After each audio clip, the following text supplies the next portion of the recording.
I think it's a good thing when you mention the word class.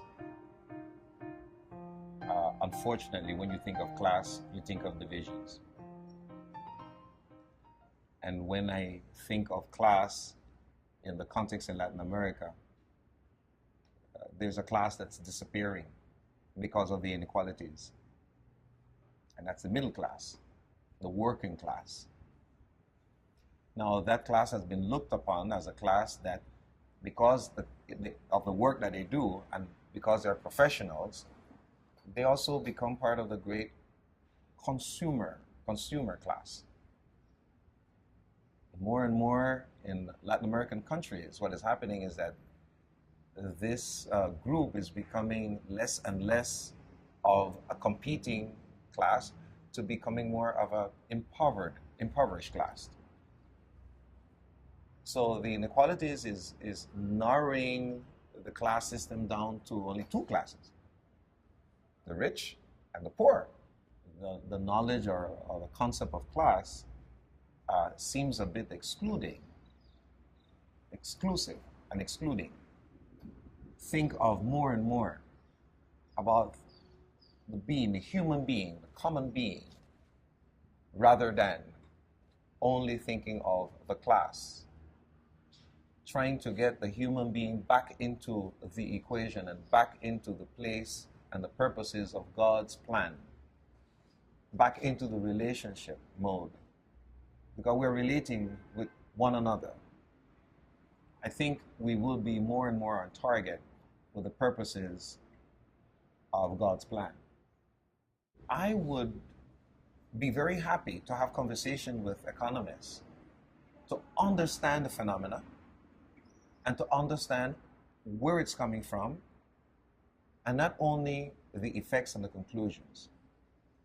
You see, if we understand where the problem is coming from and who's being benefited at the long run, then we can identify forms to correct the system. In Panama, for instance,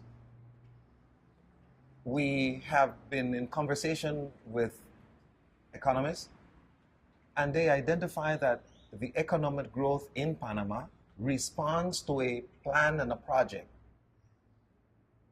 that has to do with using our geographical position to offer more services and transportation of goods, where we can foster the economic investment in the country more and more.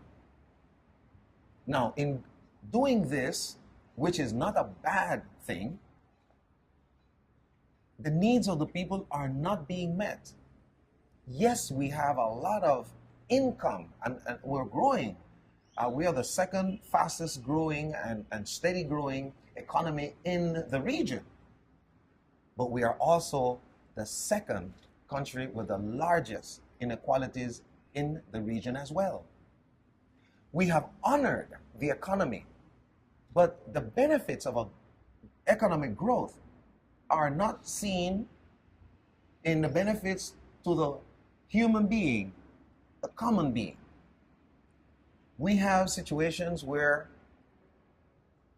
because of the economic growth, I should not say because of the economic growth, but we have not been paying attention to aspects of education, access to health care, access to homes or housing, because the interest of the group that is putting the plan into place has been only in providing more and more opportunities for economic growth, and not so the human being. I'm not an enemy to growth, but I think that economic growth need to be hand in hand with human development as well. We have been paying a lot of attention to the economic growth, but we have not been paying enough attention to the human development in this part of the region.